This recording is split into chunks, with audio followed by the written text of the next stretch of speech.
19ನೇ ಪ್ರಶ್ನೆ, ಕರ್ನಾಟಕದ ಪ್ರಾಕೃತಿಕ ವೈವಿಧ್ಯ ಎಂಬಂತಹ ಚಾಪ್ಟರ್ ಇಂದ. Hello everyone, welcome to Sanmarga classes. ಈ ಕೆಳಗಿನ ಕೋಷ್ಟಕವನ್ನ ಸೂಕ್ತ ಮಾಹಿತಿಯೊಂದಿಗೆ ತುಂಬಿರಿ.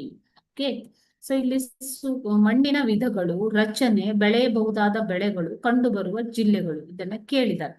ಸೊ ನಿಮ್ಗೆ ಇಲ್ಲಿ ಕೊಟ್ಟಿರೋ ಮಣ್ಣುಗಳು, ಮಣ್ಣಿನ ವಿಧಗಳು ಯಾವ್ಯಾವ್ದು ಅದನ್ನ ಬರಿಬೇಕು ಮಕ್ಳೇ. ಕೆಂಪು ಮಣ್ಣು ಮೊದಲನೇದಾಗಿ, ಇದು ಗ್ರಾನೈಟ್ ನೀರ್ ಶಿಲಾದ್ರವ್ಯಗಳಿಂದ ರೂಪುಗೊಂಡಿದೆ. ಇಲ್ಲಿ ಬೆಳೆಯಬಹುದಾದ ಬೆಳೆಗಳು ರಾಗಿ, ನವಣೆ, ಸಜ್ಜೆ, ಜೋಳ, ತಂಬಾಕು, ದ್ವಿದಳ ಧಾನ್ಯಗಳು. ತುಮಕೂರು, ಬೆಂಗಳೂರು, ರಾಮನಗರ, ಚಿಕ್ಕಬಳ್ಳಾಪುರ, ಕೋಲಾರ, ಚಾಮರಾಜನಗರ, ಮಂಡ್ಯ, ಮೈಸೂರಿನಲ್ಲಿ ಕಂಡುಬರುತ್ತದೆ ಕೆಂಪು ಮಣ್ಣು.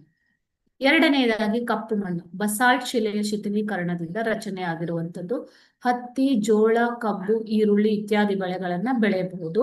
ಧಾರವಾಡ, ಗದಗ, ಬಳ್ಳಾರಿ, ಕೊಪ್ಪಳ, ಕಲಬುರಗಿ, ಯಾದಗಿರಿ, ಬಾಗಲಕೋಟೆ, ಬೆಳಗಾವಿ, ಚಿತ್ರದುರ್ಗ ಜಿಲ್ಲೆಗಳಲ್ಲಿ ಕಂಡುಬರುವಂಥದ್ದು.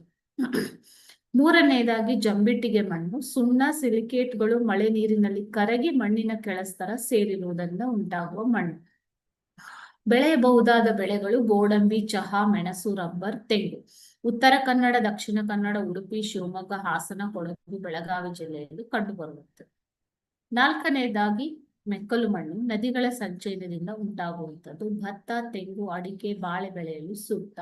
ಸೊ ಎಲ್ಲಿ ಕಂಡು ಬರುತ್ತೆ ಅಂತಂದ್ರೆ ದಕ್ಷಿಣ ಕನ್ನಡ, ಉಡುಪಿ, ಉತ್ತರ ಕನ್ನಡ ಜಿಲ್ಲೆಯಲ್ಲಿ ಕಂಡು ಬರುವಂತಹ ಮಣ್ಣು. ಈ ರೀತಿ ನೀವು ಕೋಷ್ಟಕವನ್ನ ಸೂಕ್ತ ಮಾಹಿತಿಯೊಂದಿಗೆ ತುಂಬಬೇಕು. ಓಕೆ, ಇಲ್ಲಿ ಮಣ್ಣಿನ ವಿಧಗಳು ಯಾವ್ಯಾವುದು, ಅಲ್ಲಿ ಬೆಳೆಯುವ ಬೆಳೆಗಳು ಹೇಗೆ ರಚನೆಗೊಂಡಿವೆ ಮಣ್ಣು, ಮತ್ತು ಕಂಡುಬರುವ ಜಿಲ್ಲೆಗಳು ಯಾವುದು ಅನ್ನೋದನ್ನ ನೀವು ನೆನ್ಪಿಟ್ಕೋಬೇಕು. Okay, thank you.